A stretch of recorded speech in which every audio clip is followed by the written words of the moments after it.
But that, comrades, we still, as I said, I'm saying this morning, what is happening here is not good enough. And that comrades and contractor comrades, both male and female, because I am seeing, by observation, I am seeing an increase in sisters coming to work in Trinma in terms of contract establishments. And my immediate concern will be to ensure that we as Trinma, we have adequate welfare facilities outside there for women according to the law, and that we have adequate facilities outside there for all of us. But more so, comrades, something is wrong. Why it is the last amount of accidents, if I were to call 20 random accidents over the last year, 90% would have been contract workers. 90% would have been contract workers. And that, comrades, I am deeply concerned about that. Because, comrades, you came down here to sell your labor for an honest dollar. Yeah? And that in selling your labor, comrades, it is not an invitation to also sell your body parts. And that, comrades, we have to be extremely careful outside there. Outside there, comrades, is not on land. It is very different on the sea. More so, we are faced with serious dangers and challenges outside there. We have boat, we have proper facilities, we are in a state of repair, where we are repairing those locations and so on, comrades. And that, comrades, we don't want any heroes outside there. You cannot be conducting work outside there as an individual. You have to adhere and you have to have good cooperation with your comrades.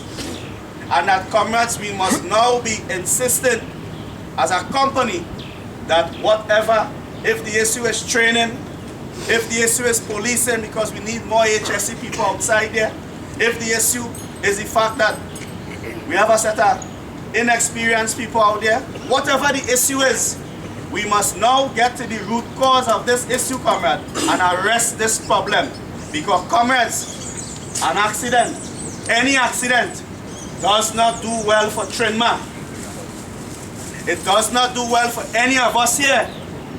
And more so, it causes pain, it causes suffering, it causes a lot of emotional tension. Because I am sure that comrade's family this morning, I'm sure they're not feeling well. I am sure they're not feeling well. And that I'm sure people are going to be demanding answers and so on. So that is how the thing go.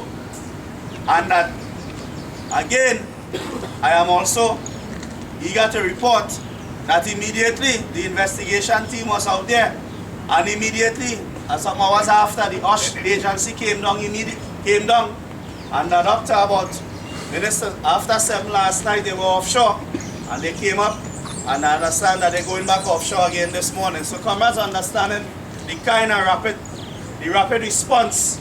But comrades, we don't want to have that rapid response at all, because we don't want no accident at all, comrades. We don't want accident.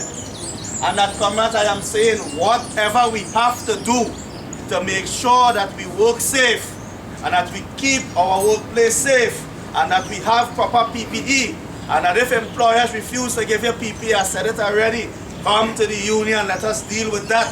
Because no employer, no contractor is supposed to be refusing any worker PPE at their cost.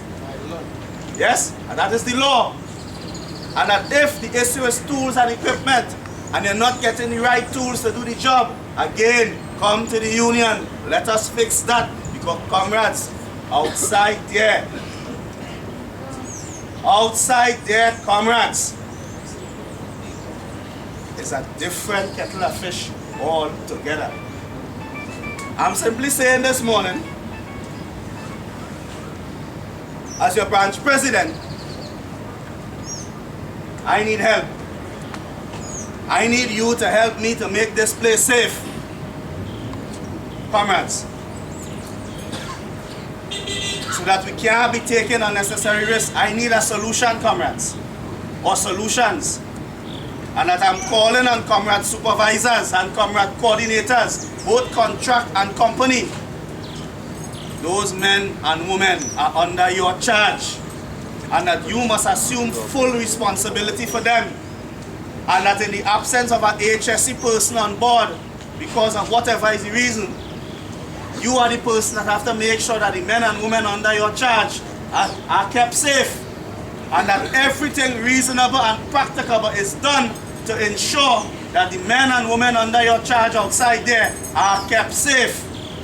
I am going to be liaising with HSE during the course of the next 2 weeks to develop our own HSE week, comrades. We can't get ourselves tied up with no Roboton and no 1,000-step shit. Will you hear me? And we don't get ourselves tied up with no Roboton and no 1,000-step shit. That's not relevant to Trinma at this point in time. We need a plan to ensure that there's no accidents outside there. Yes, we need an education program and a strategy to make sure that no contract worker is ever injured from henceforth. That is what we need. True. That is what we need, comrades. So that we don't need no 1,000-step and 10 steps. So comrades, all don't get tapped with that. Stay away from that shit for me, please.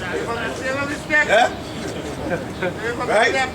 I am saying, comrades, that now we need to critically meet with those stakeholders, HSE and otherwise, to develop a plan to make sure that we have no accidents in Trinma, especially one like that one. Now, comrades, let me state, if you don't understand how the thing does go, incident, accident, risk assessment and risk calculation is a science, and it's a very exact science too. It's very accurate. And that there is a calculation per incident, per next incident, straight to what we deem, what is deemed a top event. Now, what happened yesterday is a top event, but that a top event in itself has levels, and that we know what has happened after things like this. I am refusing to even say it. Those of us here who have experience, we can read the signs and realize what potentially could happen. Yeah? And that, comrades, if we go in according to sequence, 2004, 2007, 2011, and that, comrades, I am saying, we need to break it. We need to release that and break that cycle, comrades.